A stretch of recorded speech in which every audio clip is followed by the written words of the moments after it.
नमस्कार, मैं हूं दीपक चौरसिया। आपके अपने शो देश की बहस के साथ हम एक बार फिर से हाजिर हैं, नए कपड़ों के साथ, देश के कपड़ों के साथ, स्वदेशी कपड़ों के साथ। न्यूज नेशन का ये वो मंच है जहां होती है आपके मन की बात। आप जिस मुद्दे को चुनते हैं यहां उस पर बहस की जाती है। और आज आपने देश की बहस का जो मुद्दा तय किया है वो है चीन का पीछे हटना भारत की जीत है। इस मुद्दे को लगभग 69% लोगों ने देश की बहस का मुद्दा बनाना चाहा है। इस चर्चा में मेरे साथ कुछ बेहद खास मेहमान जुड़ेंगे। साथ ही बहस के दौरान हमारे साथ दर्शक भी लाइव जुड़ेंगे। हम उनसे भी बात करेंगे, लेकिन उससे पहले आपको एक रिपोर्ट दिखाते हैं कि कैसे भारत की कूटनीति के आगे 70 साल पुरानी चीनी बीमारी का हिंदुस्तानी इलाज हुआ है।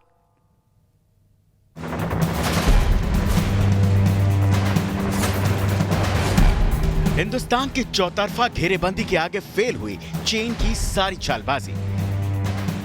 एक बार फिर हिंद के वीरों के सामने चीन ने अपने घुटने टेके। कमांडर स्तर की वार्ता के बाद चीन ने अपने कदम वापस खींचे।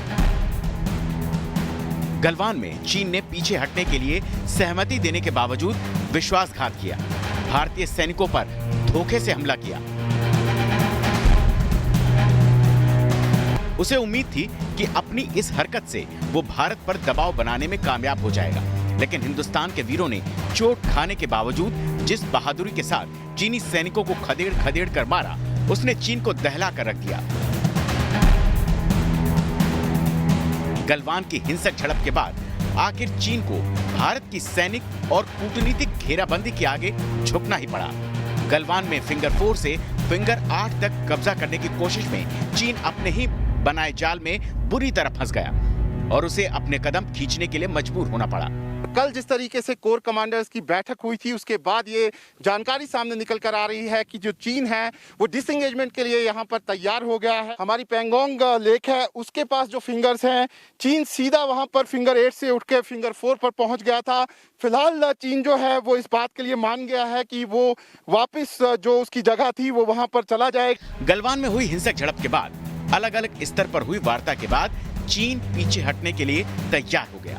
जानकारों के मुताबिक चीन गलवान के विवादित पॉइंट से हटने के लिए तैयार हो गया है। इसके तहत चीनी सेना पॉइंट 14, 15 और 17 से पीछे हटेगी ताकि 5 मई से पहले वाली स्थिति बहाल हो सके। माना जा रहा है कि चीन के दबाव के बावजूद भारत अपने रुख पर अड़ा रहा। इसके लिए भारत ने सीमा पर अपनी सैनिक ताकत तो बढ़ाई, कूटनीतिक तरीकों का इस्तेमाल कर चीन को अलग थलग भी किया। सीमा पर सेना को एक्शन लेने की खुली छूट दी गई। साथ ही आर्थिक मोर्चे पर बायकॉट चाइना की अपील ने भी चीन पर दबाव बढ़ाया। इस चौतरफा घेराबंदी की वजह से चीन को आखिर अपने कदम वापस खींचने के लिए मजबूर होना पड़ा। हालांकि सिक्योरिटी एक्सपर्ट्स का मानना है कि चीन पर तब तक भरोसा नहीं किया जा सकता जब तक कि वो विवादित क्षेत्रों से पूरी तरह से न हट जाए। जो भी एग्रीमेंट हुई है उसका जो भी पार्ट चीन ने प्ले करना है, पहले उसको वो पूरा करे। पहले पूरा इलाके को खाली करे, वहाँ पर जितने भी स्ट्रक्चर्स ने बनाए हैं उसको डिसमेंटल करे और उसके बाद ही भारतीय सेना को अपने इलाकों से हटना चाहिए। इससे पहले डोकलाम में भी भारत चीन को मुंह की खाने के लिए मजबूर कर चुका है और अब भारतीय रणनीति ने पूर्वी लद्दाख के गलवान में भी घुटने टेकने के लिए मजबूर कर दिया। चीन पर भारत की बड़ी जीत है और देश की बहस में आज हम इसी मुद्दे पर चर्चा करने वाले हैं। तो देश की बहस में आप भी लगातार जुड़े रहिए। देश की बहस में हमारा आज का सवाल हमारा है कि क्या चीन का पीछे हटना भारत की जीत है? ए जवाब हाँ है और बी नहीं। आप शो के दौरान इस मुद्दे पर अपनी राय न्यूज नेशन की वेबसाइट पर दे सकते हैं, न्यूज नेशन के मोबाइल ऐप पर आप जा सकते हैं, न्यूज नेशन के ट्विटर हैंडल पर आप ट्वीट कर सकते हैं, न्यूज नेशन के फेसबुक पेज पर जा सकते हैं। और साथ ही साथ हम आपको ये बताएं कि कार्यक्रम के दौरान अगर आपको लगता है कि आपकी कोई राय है या आपका कोई सवाल है तो जरूर मुझे भेजें, हम उसे इसी कार्यक्रम के दौरान शामिल कर सकते हैं। अगर आपका सवाल अच्छा हुआ, हमारा व्हाट्सएप नंबर है 9711 002266। बहस को आगे बढ़ाते हैं। मेरे साथ कई सारे खास मेहमान जुड़ चुके हैं। आज के डेवलपमेंट को बताऊं उससे पहले बता दूं कि हमारा आज का पैनल कितना बड़ा और कितने बेहतरीन लोगों का है। हमारे साथ जुड़ गए हैं प्रेम शुक्ला, जो कि भारतीय जनता पार्टी के राष्ट्रीय स्पोक्स पर्सन है। हमारे साथ जुड़ गए हैं अचल मल्होत्रा जी, जो कि फॉर्मर डिप्लोमेट हैं। मेरे साथ रिटायर्ड जनरल के सिन्हा साहब जुड़ गए हैं, जो कि एक रक्षा मामलों के विशेषज्ञ हैं और मेजर जनरल रह चुके हैं। मेरे साथ विवेक श्रीवास्तव जी हैं, जो कि लेफ्ट के लीडर हैं। भैया तस्वीर भी दिखाइए। जी हाँ, सब आ गए हैं, सभी का स्वागत है। और मेरे साथ मेरे परम मित्र अनुराग भदौरिया जी जुड़ गए हैं, जो कि स्पोक्स पर्सन है समाजवादी पार्टी के। खबरों को आगे बढ़ाऊं उससे पहले देखते हैं कि आज भारत और चीन को लेकर क्या क्या डेवलपमेंट हुए। आज सीडब्ल्यूसी की बैठक हुई। सीडब्ल्यूसी यानी कांग्रेस वर्किंग कमेटी। गलवान में भारत और चीन के बीच हुई तनातनी के बाद कांग्रेस अध्यक्ष सोनिया गांधी ने कांग्रेस वर्किंग कमेटी की बैठक में केंद्र पर निशाना साधा। उन्होंने कहा कि केंद्र सरकार सही तरीके से स्थिति को संभाल नहीं सकी है। Since April-May 2020 till date, Chinese troops have committed brazen transgressions into our territory. There is a growing feeling among the people that the government has gravely mishandled the situation. इसी बीच राहुल गांधी ने सरकार पर और खास तौर पर प्रधानमंत्री नरेंद्र मोदी पर हमले जारी रखे हैं। उन्होंने 2 दिन पहले नरेंद्र मोदी को सरेंडर मोदी कह दिया था। आज उन्होंने शाम को फिर एक नया ट्वीट किया और एक नए विवाद को जन्म दिया। उसी पर बहस करेंगे। देखते हैं सबसे पहले राहुल गांधी ने इस ट्वीट में कहा क्या है। चीन ने हमारी जमीन ली है, यानी छीन ली है। भारत इसे वापस लेने के लिए बात कर रहा है। जो डिस्कशन हो रहा है उसकी बात कर रहे हैं। चीन कह रहा है कि यह भारतीय जमीन नहीं है। पीएम ने सार्वजनिक तौर पर चीन के दावे का समर्थन किया है। पीएम देश और भारतीय सेना के साथ न खड़े होकर चीन के साथ क्यों खड़े हैं? तो उन्होंने प्रधानमंत्री पर आरोप लगाया है कि वो चीन के साथ खड़े हैं। चर्चा को आगे बढ़ाता हूं, चर्चा को खोलता हूं। सबसे पहले प्रेम शुक्ला जी, क्या कहेंगे राहुल गांधी जी के इस ट्वीट के बारे में? वो कह रहे हैं कि प्रधानमंत्री देश के साथ नहीं, चीन के साथ खड़े हैं। मुझे लगता है राहुल गांधी जी की बुद्धि विकसित हो ऐसी प्रार्थना करने की आवश्यकता है। चीन के साथ प्रधानमंत्री खड़े हैं इस बात पर, इसी में अचल मल्होत्रा जी बैठे हुए हैं, के सिन्हा जी बैठे हुए हैं, जो रक्षा विशेषज्ञ हैं और विदेशी मामलों के विशेषज्ञ हैं। किसी को विश्वास होगा राहुल गांधी ने एक दिन कहा, उनका बयान आया कि प्रधानमंत्री जी छिप गए हैं। प्रधानमंत्री जी छिपे हुए थे क्या? संभव है क्या? भारत के प्रधानमंत्री जब सबसे दारुण समय था 1962 का, तो पंडित जवाहरलाल नेहरू को भी छिपने की आवश्यकता नहीं पड़ी थी। रोए जरूर थे वो, केनेडी को रो रो कर पत्र लिखा था, ये सत्य है, इतिहास है। लेकिन भारत के प्रधानमंत्री को, संप्रभु भारत के प्रधानमंत्री को छिपना पड़ेगा, ये राहुल गांधी की कल्पना हो सकती है। उनकी बाल विधि के विकास का संकट हो सकता है, सत्य नहीं है। इस सत्य को पूरा देश जानता है। अभी आप ही अपनी स्टोरी में, जहां आपके संवाददाता भी लेह लद्दाख की तरफ है, तमाम रक्षा विशेषज्ञ में, एक लोकतांत्रिक व्यवस्था में है, ऐसी पारदर्शी लोकतांत्रिक व्यवस्था है कि यहाँ चीजें छिपाई नहीं जा सकती, ढकी तुपी नहीं जा सकती। यहाँ हर बात सबके सामने आनी ही आनी है। ठीक है, सीधे अनुराग भदौरिया के पास चलता हूँ। मैं चाहता हूँ कि सब लोग अपने कमेंट अगर छोटे छोटे रखें, हमारे पास बहुत समय है, 1.5 घंटे का समय है। सीधे अनुराग भाई के पास चलता हूँ। अनुराग भाई, आप भी राहुल गांधी की बात को इंडोर्स करेंगे कि चीन ने भारत की जमीन पर कब्जा कर लिया है? आपकी क्या राय है? मुझे तो लगता है कि भारतीय जनता पार्टी और कांग्रेस इस तरह की बातें आपस में कर रही है जैसे लगता है कि उनको राष्ट्र से कोई लेना ही देना नहीं है। भारतीय जनता पार्टी कांग्रेस पे आरोप लगा रही है कि राहुल गांधी क्या कर रहे हैं। राहुल गांधी जी प्राइम मिनिस्टर पे आरोप, मतलब कांग्रेस और बीजेपी का खेल हो रहा है। राष्ट्र कहाँ है, मैं जानना चाहता हूँ। भाई, आपकी असफलता 1962 से लेकर 2013 तक कांग्रेस वही बातें करती थी जो आज भारतीय जनता पार्टी कर रही है। और 2014 के बाद से आप जब चाइना का जब ये मसला हुआ है, तो अब कांग्रेस वो बातें कर रही है जो भारतीय जनता पार्टी जो यहाँ पे 2013 में करती थी। तो ये दोनों लोग मिलके राष्ट्र की तो बात कर ही नहीं रहे। राष्ट्र सबसे बड़ा होता है, ये शायद भूल गए हैं। पद से, व्यक्ति से, दल से सबसे बड़ा राष्ट्र होता है। और आलोचना और इनको निंदा में फर्क समझना चाहिए दोनों पार्टियों को। आलोचना लोकतंत्र का सबसे बड़ा स्तंभ है। हम आलोचना कर सकते हैं सरकार की, सरकार के कामकाज की आलोचना कर सकते हैं। आलोचना को निंदा ना समझा जाए। हम ये कह सकते हैं कि चाइना के मसले पे हमारी सरकार फेल हुई है, क्योंकि इसलिए फेल हुई है कि आपकी कूटनीति फेल हुई है। और जब आपको आदरणीय नेताजी जब सदन में खड़े होकर 2017 में आपको बता रहे थे कि चाइना हमारा सबसे बड़ा दुश्मन है, इससे संभल के रहना है, बच के रहना है, ये बीच में सुरा भोंकता है, तब आपको समझ जाना चाहिए था। तब आपको झूला झुलाने वाली प्रक्रिया नहीं करनी चाहिए थी ना। आपको 5 बार जाके 18 बार मिलना चाहिए था, क्योंकि आपको समझ में आ जाना चाहिए था कि ये दुश्मन देश है। तो मैं चाहता हूं कि राष्ट्र की बात हो। ठीक है अनुराग भाई, वैलिड पॉइंट। ये राष्ट्र की बात करते हैं। और बड़ी मजेदार बात है कि ये, सुन लीजिए, संक्षेप में रखते हैं, मजा आएगा। सीधे यही सवाल लेके प्रेम शुक्ला जी के पास चलता हूँ। प्रेम शुक्ला जी, कहाँ गई आपकी राष्ट्रनीति? नेताजी बता चुके थे आपको, लेकिन अब तो कूटनीति भी फेल है, आपकी राजनीति भी फेल है और सैन्य नीति भी फेल है। अनुराग भाई, छोटा छोटा रखे प्लीज, छोटा छोटा रखे, बहुत वक्त है हमारे पास। प्रेम शुक्ला जी जवाब दीजिए। आप जिस नीति की सबसे अधिक निंदा कर रही थी, विपक्ष ने जिस नीति की सबसे अधिक निंदा की, वो नीति थी कि 15 और 16 की रात में हमारे जो लोग हैं वो सशस्त्र होकर क्यों नहीं गए और हथियारों का प्रयोग नहीं किया। ये संधि किसने की थी? मुलायम सिंह यादव जी ने की थी। क्या ये सत्य है कि नहीं है? अरे संधि मुलायम सिंह यादव जी के रक्षा मंत्री के कार्यकाल में, देवेगौड़ा जी के कार्यकाल में संधि हुई थी कि नहीं हुई थी? मुझे मत मारो, एग्रीमेंट है, कोई एग्रीमेंट नहीं होता है। जब आप पे हमला करेंगे आपको बाप से हमला करना पड़ेगा। 43 को मार गिरा है, लेकिन मुलायम सिंह यादव जी जिनका आप जिक्र कर रहे हैं, हमारी सशक्त है, फौज के क्वेश्चन उठाइए। फौज हमारी वर्ल्ड की सबसे बड़ी फौज है। फौज पे आप उंगली मत उठाइए और फौज के पीछे मत छुपिए। हिंदुस्तान की फौज जब लड़ेगी जीतेगी। हिंदुस्तान की फौज पे बहुत ताकत है। आप हिंदुस्तान की फौज पे क्वेश्चन उठाते हैं। श्रीमान मुलायम सिंह यादव हिंदुस्तान की फौज पे क्वेश्चन उठा रहे हैं। हिंदुस्तान वो फौज है जो किसी को घर में घुस के मार सकती है। आप हिंदुस्तान की फौज पे क्वेश्चन उठाइए। आपकी कूटनीति फैल है, आपकी विदेश नीति फैल है। आप विदेश नीति में फैल हुए, ये बताइए आप देश को। वो नहीं बता पा रहे हैं। पक्ष में खड़ा हूं, आप अंधकार के पक्ष में खड़े हैं, मैं जो देश के पक्ष में खड़ा हूं, राष्ट्र के पक्ष में खड़ा हूं।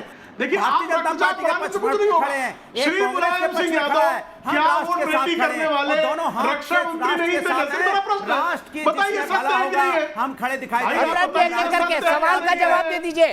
प्रेम शुक्ला जी सवाल पूछ रहे हैं आपसे। प्रेम शुक्ला जी, आप ही का सवाल ले जा रहा हूँ। 1996 में ही वो संधि हुई थी कि 2 किलोमीटर एलएसी के इस तरफ या उस तरफ हम सेना का इस्तेमाल या हथियारों का इस्तेमाल हमारी सेना नहीं करेगी। ये सत्य है कि मुलायम सिंह यादव जी माननीय उस वक्त रक्षा मंत्री थे, नेताजी। ये सत्य है कि नहीं है? ये संधि हुई थी नेताजी के टाइम, नहीं हुई थी? बताइए। सुनिए, हाँ मुझे सुन तो लीजिए, लेकिन उसी समय आपको याद होगा, उसी समय आपको यह भी याद होगा कि चाइना की सेना 1 किलोमीटर हमारे अंदर घुसा और आदरणीय नेताजी ने 4 किलोमीटर सेना को पीछे भेजा था। ये वही नेताजी थे, रक्षा मंत्री थे। शायद आप ये भूल गए हैं। आप देख लीजिए, आपके पास होगा रिकॉर्ड में। 4 किलोमीटर तक पीछे ढकेला था। इसलिए हम सेना पे कोई क्वेश्चन नहीं उठाते। हमारी फौज सबसे बड़ी फौज है, सबसे बहादुर फौज है। क्योंकि मैं खुद फौजी का बेटा हूं। 1962 की लड़ाई हमारे फादर ने लड़ी है, इसलिए फौज का दर्द हम समझेंगे। मैं सीधे विवेक श्रीवास्तव जी के पास चलता हूं, बहस को आगे बढ़ाता हूं। मुझे के सिन्हा जी के पास जाना। अनुराग भाई, छोटा छोटा रखते हैं, आसान रहेगा, बहुत टाइम है हमारे पास।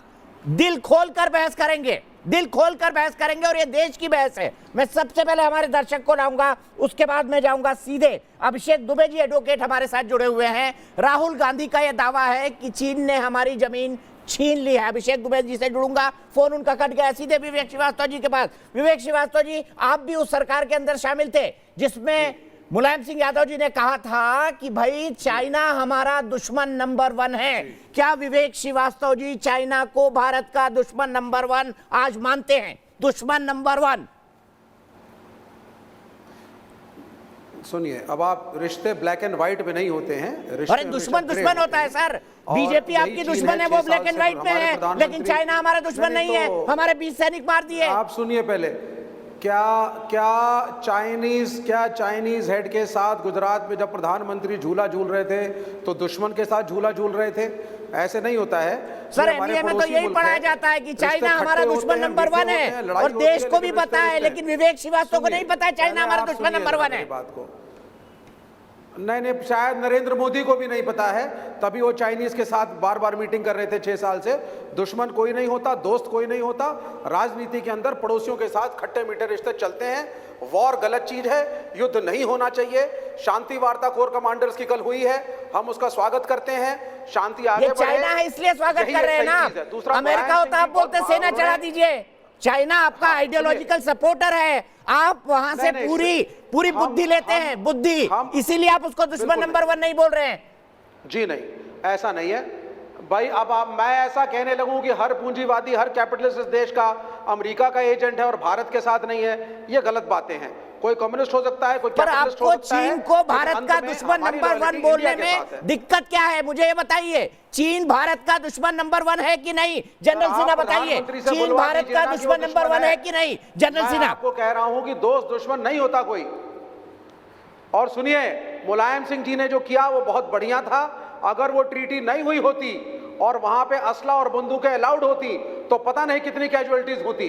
अच्छा, आप देखिए जस्टिफाई कर रहे हैं। प्रेम शुक्ला जी, मैं आऊंगा इस पॉइंट पर भी। जनरल सिन्हा देखिए, अगर गोली चल गई होती तो ज्यादा कैजुअलिटी होती। विवेक श्रीवास्तव कह रहे हैं जो किया वो बहुत अच्छा। आप सर, ये आवाज तो बीजिंग से उठनी चाहिए पर दिल्ली से उठ रही है। चल जाती ये आवाज तो बीजिंग से उठनी चाहिए, दिल्ली से उठ रही है। जनरल सिन्हा आइए आप, ये चीन को दुश्मन नंबर 1 नहीं करेंगे। हमारी आवाज दिल्ली से उठ रही है और दोनों तरफ कैजुअलिटीज होती है, हमारे भी सिपाही मारे जाते हैं। आवाज को दबा सकता हूं। लाल सलाम भाई मेरे, लाल सलाम शांत हो जाए। आप चीन के पक्ष रख रहे हैं इसलिए लाल सलाम कर रहा हूं आपको, चुप हो जाए। देखिए नहीं, मैं भारत का पक्ष रख रहा हूं और लाल सलाम भारतीयों के लिए है।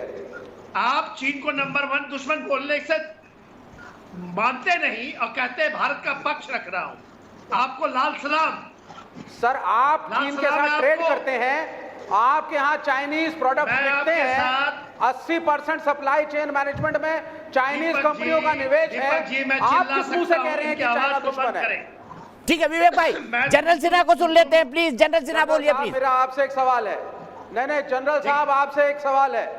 जनरल साहब आपसे एक सवाल है। इनके सवाल का जवाब, अगर जवाब दे पाए। दुश्मन के साथ मेरा कोई सवाल का जवाब नहीं। आप सवाल सुन लीजिए। आप बोले हमारी सप्लाई चेन मैनेजमेंट में 80% चाइनीज प्रोडक्ट का सर्कुलेशन है। आप उसको दुश्मन कैसे कह रहे हैं? नहीं, वो कह रहे हैं पहले आपको बोलना पड़ेगा चाइना दुश्मन नंबर 1 है, उसके बाद आपके सवाल का जवाब देंगे। विवेक श्रीवास्तव जी, अगर आप भारतीय हैं और अगर आप में भारतीय होने का गर्व है तो बोलिए चाइना देश का दुश्मन नंबर 1 है। अगर आप भारतीय हैं और अगर आपका भारतीय होने पे गर्व है तो चीन के समर्थन में मत खड़े होइए, बोलिए चीन भारत का दुश्मन नंबर 1 है। मेरा प्रधानमंत्री मुझे बताएगा दोस्त कौन है, दुश्मन कौन है। अरे आप एक नागरिक हैं, प्रधानमंत्री से पहले नागरिक बताता है और प्रधानमंत्री नागरिक चुनता है। दुश्मन के साथ किया जाता है। शर्म आती है आपके दफ्तर में, आपके टेबल पे चाइनीज मोबाइल पड़े हुए हैं और आप कह रहे हैं चाइना को दुश्मन। चाइना नंबर 1 दुश्मन है, एक सवाल का जवाब नहीं दे सकते, ये बोल नहीं सकते। शर्म आती है के साथ आपके साथ मैं डिबेट कर रहा हूं। आप बताइए ना, प्रधानमंत्री 6 साल तक गले क्यों मिल रहे थे फिर? क्योंकि आप ऐसे दुश्मन यहाँ देश के अंदर मौजूद है। 6 साल से क्या कर रहे थे? सलाम क्या आप चाइना से नहीं मिल रहे थे? क्या आप चाइना से व्यापार नहीं कर रहे थे? क्या आप चाइना से संधि नहीं कर रहे थे? क्या आप चाइना से ट्रेडिंग नहीं कर रहे थे? आप प्रधानमंत्री हैं, आपको उनके तो प्रधानमंत्री के वक्तव्य नहीं है। मेरे विवेक भाई, मैं भाई भी नहीं कर सकता आपको। जब आप देश के दुश्मन को दुश्मन नहीं कर सकते, जब देश की सीमा में 20 जवान अपनी शहादत देके हंसते हंसते चढ़ गए, उस एग्रीमेंट को मानते रहे जिस एग्रीमेंट को आप लोगों ने बनाया, एक झूठा एग्रीमेंट। उस एग्रीमेंट को मान करके उनकी शहादत, उनकी बलिदानी का कोई उसका एक हिसाब हो सकता है? ठीक है, डॉक्टर राजेंद्र सिंह, के सिन्हा, जनरल सिन्हा साहब, डॉक्टर राजेंद्र सिंह मेरे साथ जुड़े हुए हैं। डॉक्टर राजेंद्र सिंह लेफ्ट के नेता विवेक श्रीवास्तव हैं, वो चीन को दुश्मन नंबर 1 नहीं मानते हैं। उनका यह कहना है कि प्रधानमंत्री से पूछो, क्या राजेंद्र जी चीन को दुश्मन नंबर 1 मानते हैं? राजेंद्र जी बताइए, खुल के बताइए।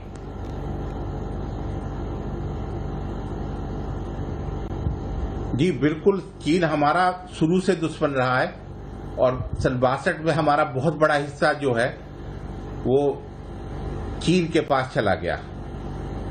आज तक वो उसी के पास है और हमारे जो सशक्त प्रधानमंत्री इस समय देश में हैं, वो मुझे उम्मीद है कि ये उस हिस्से को भी वापस लेके आएंगे और 1 इंच भी जमीन चीन हमारी ले नहीं पाएगा। ठीक है राजेंद्र जी, बिल्कुल सही बात आपने बोली, ये देश की भावना आपने बताई है। विवेक श्रीवास्तव जी, अब बोल दीजिए कि चीन भारत का दुश्मन नंबर 1 है। क्यों प्रेम है लेफ्ट के नेताओं को चीन से इतना? क्यों प्रेम है बताइए, क्यों प्रेम है? नहीं, मैं तो पहले अपने प्रधानमंत्री के वक्तव्य का इंतजार करूंगा। 6 साल तक झूला है उन्होंने चाइनीज के साथ। 80% प्रोडक्ट हमारे देश में चाइनीज भर दिए हैं, तो तो प्रधानमंत्री दीपक जी, मुझे आप 10 नहीं सेकंड का समय बोलेंगे, दें। मुझे आपको मुझे आपकी दीपक जी, देशभक्ति पर दीपक जी, संदेह है प्रेम शुक्ला जी, मुझे इनकी देशभक्ति पर संदेह है। अचल जी के पास जाओ, उससे पहले प्रेम शुक्ला। विवेक श्रीवास्तव जी का एक प्रश्न है। विवेक श्रीवास्तव जरा सुन लीजिए 10 सेकंड। विवेक श्रीवास्तव जी ने एक प्रश्न किया कि हम चूंकि भारत जो है चीन से बहुत सारा माल लेता है, इसलिए वो हमारा दुश्मन नहीं हो सकता। आप फर्ज कीजिए कि एक दुकान से आप माल खरीद के ले आते हैं, बाद में आपको पता लगता है कि वो आपके घर में चोरी करता है, आपका शत्रु है, तो आप चूंकि उसके ध्यान से दुकान से माल ले आ रहे थे, इसलिए उसके खिलाफ शिकायत नहीं करेंगे, उसको चोर नहीं मानेंगे, उसको चोर मानेंगे कि नहीं मानेंगे? बताइए ना कृपा करके, छोटा सा। अरे साहब लीजिए, अरे चोर जब पता लगे चोर है ना, क्यों चोर बोलने में क्या और आपकी चोर को चोर बोलने में विवेक जी क्या कहते हैं? एक देश, अरे मैं पूछ रहा हूँ ना आपसे, चोर को चोर कहने में क्या कष्ट है? अरे विवेक श्रीवास्तव जी कैसे भारतीय है, कैसे भारतीय है? पार्टी से पहले राष्ट्र होता है। कैसे भारतीय है जो आप चीन को दुश्मन नंबर 1 नहीं बता रहे? कैसे भारतीय है आप जो चीन को दुश्मन नंबर 1 नहीं बता रहे? घबराइए मत। कैसे भारतीय हैं आप? विवेक जी पूछ रहा हूँ, कैसे भारतीय हैं आप जो दुश्मन को दुश्मन नहीं कह सकते? मुझसे आप सुनिए पहले। सिर्फ आइडियोलॉजिकल कारणों से, सिर्फ वैचारिक कारणों से। केवल चाइना इनसे नहीं डरता। भाई डरिए मत मुझसे, चाइना इनसे नहीं डरता। भाई डरो मत, 30 सेकंड बोलने दो। सुनिए विवेक भाई रुके रहिएगा, 5 मिनट और रुकेगा ब्रेक के बाद। मुझे एक ब्रेक लेना है, मजबूरी है कमर्शियल की। उसके बाद विवेक श्रीवास्तव से फिर बहस शुरू होगी। जब तक वो बोलेंगे नहीं चीन दुश्मन नंबर 1 है, तब तक मैं नहीं छोड़ूंगा आज उनको। आज सवाल है इस देश का, इस देश से भक्ति का। किसकी भक्ति चाइना के लिए है और किसकी देश के लिए आज ये तय होगा।